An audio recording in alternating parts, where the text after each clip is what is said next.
G'day, Stu from UAVfutures here, and let's take this wild dingo into the outback there, mate. That's how everybody thinks us Australian talks. But what this is the part 2 review of the Sabotage RC dingo, a 5-inch. There's also it's a cheap budget frame, pretty much from Armaton, but from the other company, Sabotage RC. Or we've got the binder flyer right here. We're gonna take it out, fly it around. If you want to watch part 1, go watch that card up there. But let's do the fun stuff. Take it out, find out what Grumpy Trev, crash test Cal, hit it with the speed gun, all that sort of stuff. Show you some HD footage and find out for a budget racer you can sort of get as a binder fly. How does it go, and is this going to be a good choice for you? Now, also, you might have seen this shirt. Who didn't know that this was a sticker in part 1? So anyway, I'm pretty sure it's not going to stay on there, but let's do it. Let's go have some fun with the dingo in 3, 2, 1. Woo! I don't even think dingoes howl. 3, 2, 1. Boop. Rightio, out here in the field. Let's do it. Let's rip it around with the dingo from Sabotage RC. Excuse me, not too much track flying today, just a little bit of freestyle, floating around, having a bit of fun. Then hand over to Grumpy Trev, crash test Cal, see what they think as well. All right, let's do it. Okie dokie, here we go, on board with some HD footage for the dingo, and I do have to apologise straight off the bat because we all know I like track flying and some sort of racing, fast, tight lines, but when it comes to freestyle, I just have some less than average skills, I would say, floating around, trying to have a good time. Well, it's always a good time, but one thing that I do know about freestyle and reviewing freestyle frames is you don't need to have the best freestyle skills to understand when you see a good frame. You should be looking for some things that are very smooth, that hold its lines nicely, and also a big one for me, a freestyle frame has to be durable because you are going to be crashing this. Now you can see it does have a little bit of a poke there, so pushing the throttle, it does blip up into the sky, but it isn't going to be as fast as some of those racers out there because that's not what it's designed for. It's designed to be a robust freestyle frame or freestyle drone that people can take out of the box. It's going to work well, it's going to work reliably, and I think Cal mentions this a little bit later on in the video that most people, when they get into drones, this is a good choice because most people, when they get into FPV, they don't go straight to flags and fields, they don't go to hardcore races straight away, they just go to an environment, you know, where they're flying around, practicing a bit of freestyle, and that's where most people learn to fly, and probably when you're going to have the most accidents as well. That's when you're going to hit trees, that's when you're going to be crashing into things a lot more than the flags that seem to be a lot more forgiving at the racetrack. Now, something that I did notice when I was flying this that this was a bit of a surprise, something that I wasn't expecting was, you know, it's not the world's lightest frame, but because it isn't absolutely screaming and tearing the battery a new one, it had great flight time, so it was very efficient, which is a big plus. If you've got a GoPro on here, I was really surprised, you know, in this flight, I'm going to post the full flight, you know, you can watch that over on my Patreon. I might put a special link up there because this did go for a long time, you know, especially a lot more than average. And also when Trevor was flying it around as well, we were going, and then we sort of like, he discussed it all, and we had our discussion, like, you still going, Trevor? And yep, he still had plenty of battery to give it some poke. So overall, I've got to take my hat off to Sabotage RC. Yes, it's not the most exciting frame to look at. Yes, it's not the most performance packed, but where it counts, it's a good value frame. It's going to help people get into the hobby. It's got some amazing quality in there, and it's also very durable. So I would say if you're looking to get into the hobby, you want a reliable freestyle frame that can take a beating, you know it's going to work well, and you're just going to have a great time, this is definitely going to be the right craft for you.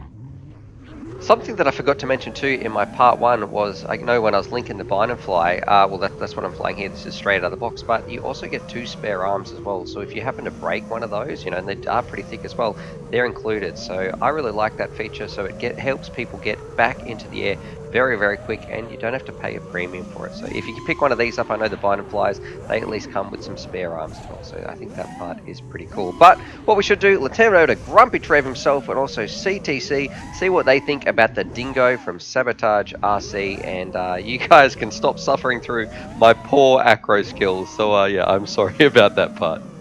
Alrighty, GT, so we've got the dingo here from Sabotage RC, which is pretty much Armaton, but they're value version. So what's your first impressions before you take it up, rip it around? Well, it's got Armaton written all over it for me. It looks like an Armaton frame anyway. It's nice thick arms, build quality's there, plenty of space. Look at that, you can see me through it. That's got so much room in there. Also, I think the frame is like 30 something. I think we better plug that in before we take off. What's that, our antenna? Yeah. Yeah, that might help. Look, it looks all right. Looks strong. This is a freestyle rig, this one. Yep. It's designed for people on a budget. I think it's about 200 bucks or whatever. A bit more, maybe 220. Still pretty good value, isn't it? Nice and thick, so. All right, should we take it for a burn? Yeah, let's take this for a spin. All right, Trevor. Well, this is a freestyle rig, eh? Yeah, the dingo. Well, Okay. it's quite nice actually. Yeah, it's good. I like it. It's just not bad. It's sort of it doesn't feel heavy. What do you think about for like a budget flyer? Yeah, it's good. I mean, you could do a lot worse than have something like this. Then that frame's lovely, nice and thick, and it's yeah. Look, it's controllable. I like it. Like there's nothing about this that I don't like at the moment because it's doing what I want it to do, and it's doing it easy. Like it's not over propped or anything. The props are just they feel really nice. Give it plenty of lift. Who would you recommend this one to? Oh look, I reckon anyone that's starting off, if you just want to play around with it, you're going to find it pretty hard to break something like this as well. I'm not saying it's unbreakable, but it's pretty strong. Look, I'm not saying much because it's flying really nice. I'm surprised for the price. No oscillations on this at all. Its camera's quite good. It's very sharp as well, so it's really going where I want it to go. And the props, what sort of props are on this, Stu? Yeah, the Avan flows. Yeah, I mean, you only have to touch it and they go. Like it just lifts straight away, so it's got plenty of grunt. I guess, what would you give it performance out of 10? Well, look, that's way up there. I'll give this 8.5. I reckon I really like it. And what about value for money wise for the $220 mark? Look, value, it's the same, 8.5, 9 for value because it's really a quad that's going to get people into it that want to have a bit of fun with it. For it, without busting the bank. What's your battery voltage like? Because you seem to have been flying for quite a while. I'm down to 14.2, unless I give it a bit of a pump. It drops down a bit, but I will bring it in though. I like this. It's hard to believe a frame this cheap can fly this well. Look, this thing's no racer, but acro-wise it goes all right. It's had plenty of grunt. You're going to find it hard to break this. It's like all their frames, it's tough. Looks tough. Plenty of room there too to put stuff. I like it, it's a goer. I recommend this to someone that wants to get into it anyway, so they're going to find it hard to break and going to save a few bucks by not having to rebuild it all the time. Nice, thanks Trev. What we've got here, this is from Sabotage RC. Do you know anything about Sabotage RC? It's like Armiton's the parent company? Yeah, something like that. And this is like their value range, and it's about $220, I think. $200, $230, I'm somewhere in that range, but yeah. This is the Dingo 5-inch. Wow. That's very simple, very nice. It looks very strong. I'm sure it's got the good quality carbon fiber. It looks like a really good beginner's quad, especially for freestyle. I might say that when most people start flying these quads, they do start in freestyle mode. That's how you learn how to control it. That's how. Do you mean acro mode, just to clarify, or yeah. What do you mean? Okay. No, they'll fly in freestyle rather than going around a track. When you're first beginning, yep. You go to a park and you'll fly around the trees in a freestyle way. So you're going to be encountering all the negative consequences of freestyle flying, which means you're going to have a lot of crazy accidents and stacks from all types of angles and at all types of speeds. So I think this is a really good beginner's quad because it offers that really robust design, and it's got all the things you want in a good freestyle quad. The top mounted battery, it's fairly centralized in the way everything's set up there. The center of mass is centralized because of where the battery is situated, which is something that's really nice. I think it's better than a lot of other freestyle rigs actually. So the further forward you can get that battery, the better, I think. And they've done a great job on this little rig of doing that. It's somewhat reminiscent of the Rooster, but look, I'm not sure how it would compare in terms of weight to the Rooster, but it feels light enough. I'd say it'd be lighter than the Rooster. Well, that's a compelling point as well. It feels light, so I think it's going to perform relatively well. I think it's a great first quad for sure. Even just if you're just a racer like me and you want to add a freestyle frame to your quiver, I think this would be a really good little frame. Alright, should we do it? Yeah, let's do it.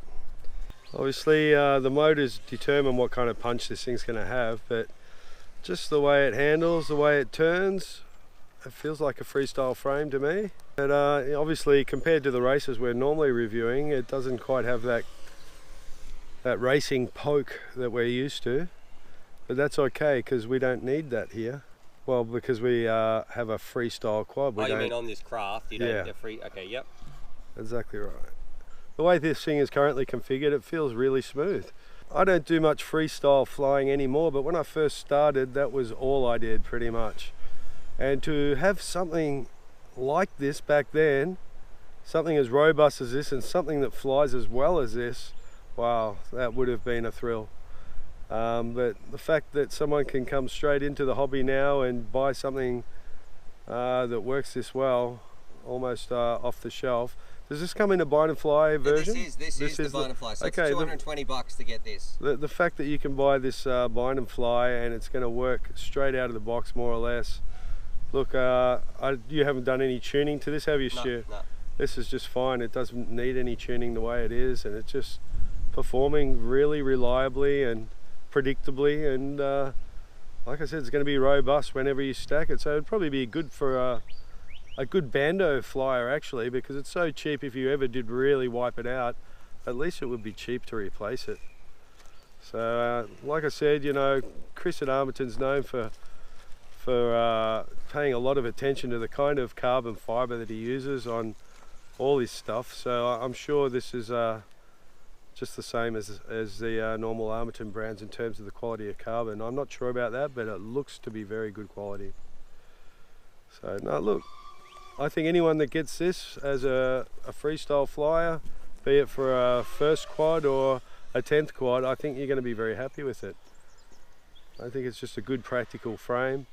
I'm not sure what TPU options are available for antenna mounting, but if there's nothing on Thingiverse yet, I'm sure there'll be people creating stuff in the near future for this frame. So I think it's a great little freestyle flyer. For the amount of money that they're asking for a bind and fly of this quality, look, it's just another easy entrance into the hobby. It really is. It's making it accessible to a lot more people. Like, to build something when I first started of this quality, something that would fly this well, it just took an incredible amount of dollars and time to get you to where we're at here right now today, flying here. So look, you won't be disappointed, especially if you're umming and ahhing and you're not sure what to get as your first quad. I think this is a very, very safe bet. I think you'll be very pleased with this. All right, what's Cal's famous 4 words? Get it if you're looking. Okay, nice. Thanks, Cal.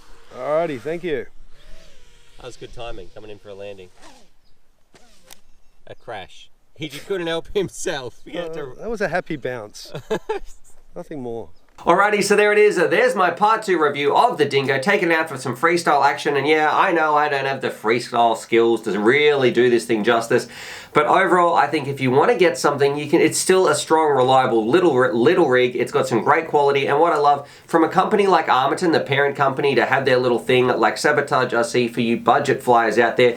This, I think, is a fantastic sort of first beginner option. It's not too expensive. It's still going to hold up well. You can bash it around, and it flew very nicely as well. I know Trevor was a big fan, and it just goes to show you don't need the best of the best to have a great time when you're flying FPV. And probably my favorite thing, it's got to be the quality. So yeah, it's a budget value rig, which as far as I'm concerned is the best type of rigs out there because it gets more people into the hobby. That's what Armiton, that's what Sabotage RC is all about, standing by the community, getting people flying, and this, it does it in spades. So I'd love to know, what do you guys think about this value rig for the price? I think really it's one of the best value rigs on the market with some great quality. Subscribe for more FPV related content, put your comments down below, and as always, happy flying. I don't know if Trevor's going to ever actually watch this back. Let's keep this bit a bit of a secret. Trevor's big face at the end of my video, but editing this back, I can't believe it. It's never happened before. Something must be wrong because Trevor didn't swear once during this entire video.